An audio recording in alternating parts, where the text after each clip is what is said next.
মানে এই বাচ্চারা কই নিব আমাকে নেওয়ার সমর্থ নাই, সরকার আমাকে কই নিয়ে দিব, তাহলে এর তো চিকিৎসা হইতাছে।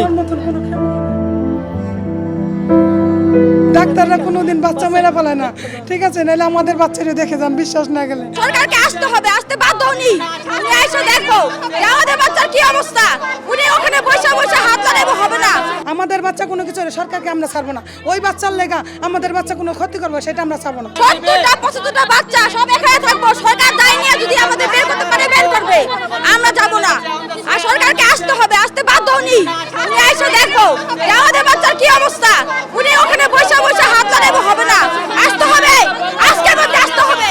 বাচ্চা মনে হয়েছিল বাচ্চার আরো সমস্যা আছে, কিন্তু এরা ট্রিটমেন্ট দিতেছে, ট্রিটমেন্ট চলতেছে, ডাক্তার ভালো সাজেশন দিতেছে। কিন্তু আপনারা দয়া করে, আপনার সন্তান আছে না, আপনারা দয়া করে ঝামেলা করেন না, আমাকে বাচ্চার সুস্থ জীবন পাইতে দেন। কিন্তু হেনে কেউ ডাক্তাররা কোনো দিন বাচ্চা মেরা ফেলায় না, ঠিক আছে? নাহলে আমাদের বাচ্চারা দেখে যান, বিশ্বাস না গেলে। আপনাকে যদি বিশ্বাস না হয়, আপনাকে তো ছেলে মেয়ে আছে, কিন্তু আমাদের ছেলে মেয়ে বাঁচতে দেন।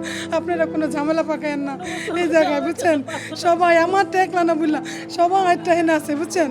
এই যে সরকার যদি নেয় দায়ভার, তাই আমগো যে সরকার যদি হ্যাঁ তোমাদের বাচ্চা আমরা বাঁচা দিতে পারো, তাই আমরা দায়ভার নিলাম, তাই সরকার যে এই এই এই দিয়ে নিতে হইব। আমার কাছে এই কৈফত সরকারের দিয়ে নিতে হইব। সরকারকে আমরা সরকারের ভোট যদি না করি, সরকার কোনো পাস করতে পারবে না। কিন্তু তার মধ্যে মনে করেন আমরা এই জায়গায় ভালো সাজেশনের মাঝে ভালো ডাক্তার ভালোই দিতেছে, কিন্তু তার মধ্যেও আমাদের বাচ্চা কোনো কিছু হলে সরকারকে আমরা ছাড়বো না। ওই বাচ্চার লেগা আমাদের বাচ্চা কোনো ক্ষতি করবো সেটা আমরা ছাড়বো না। 15 মাস বয়স ও পিআইসিউতে আছে, এখন আমি অন্য কোনো মেডিকেলে গেলে, সরকারি মেডিকেল ছিলাম, ওখান থেকে বের করে দিছে যে আপনাদের এখানে পিআইসিউ এনআইসিউ কিছু নাই, আপনারা অন্য মেডিকেলে যান। তো আমি এখানে আসছি, আমি এখানে ফ্রি বেড পাইতেছি, খাবার পাইতেছি, আমাকে স্বল্প মূল্যে চিকিৎসা দিতেছে, শুধু আমার ঔষধের টাকাটা লাগতেছে। আমার টেস্টও মনে করেন এক্সরেটাও আমার ফ্রি দিচ্ছে আজকালকে। তো এখন আমাদের থেকে এখান থেকে চলে যেতে বলছে, আমরা কোথায় যাব? আমাদের এই সুচিকিৎসার ব্যবস্থা করে দেখ। আর এটা হলো সেবামূলক প্রতিষ্ঠান, এটা কি কোনোভাবে বন্ধ করা যায়? এটা ওনারা এত বড় সিদ্ধান্ত কিভাবে নিল বলেন? এই উত্তর আমাদেরকে দেখ, জনগণের দেখ। সরকার আসলে চায় কি?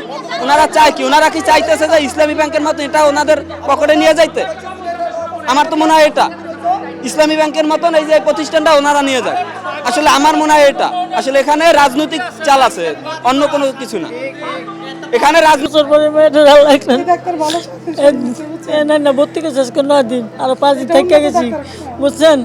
মানে এই বাচ্চারা কই নিব আমাকে নেওয়ার সমর্থ নাই, সরকার আমাকে কই নিয়ে দিব, তাহলে এর তো চিকিৎসা হইতাছে। কোনো ক্ষমতা নাই আমাদের, তাই দায়ভার কে নিবে? অনেক আপনারা এই দায়িত্বটা করেন যে এই বাচ্চাটা আপনারা দেখতে পারেন, এই বাচ্চাটা এত অক্সিজেন কত কিছু লাগাই না, এই বাচ্চাটা কিভাবে কই নিব আমরা? আমাকে কোনো সাধ্য নাই।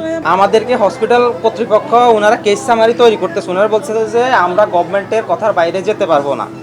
আমাদেরকে 72 ঘন্টা টাইম দিয়েছে, কিন্তু আমরা 72 ঘন্টার ভিতরে আমাদেরকে আমরা ছেড়ে দিতে প্রস্তুত। এখন আমরা যারা পেশেন্ট, অভিভাবক আছি, যাদের বাচ্চা এখানে ইমার্জেন্সি সিচুয়েশন, আমরা যেতে চাচ্ছি না এই অবস্থায়। কারণ কারো 14 দিনের অ্যান্টিবায়োটিকের ডোজ আছে, কারো 7 দিনের আছে, কারো 10 দিনের আছে, আর বাচ্চা যারা লাইফ সাপোর্টে আছে, এদের দায়ভার এখন এই মুহূর্তে কে নেবে? আমরা এই মুহূর্তে এনআইসিউ, আইসিইউ, সিসিইউ কোথায় পাবো এই মুহূর্তে?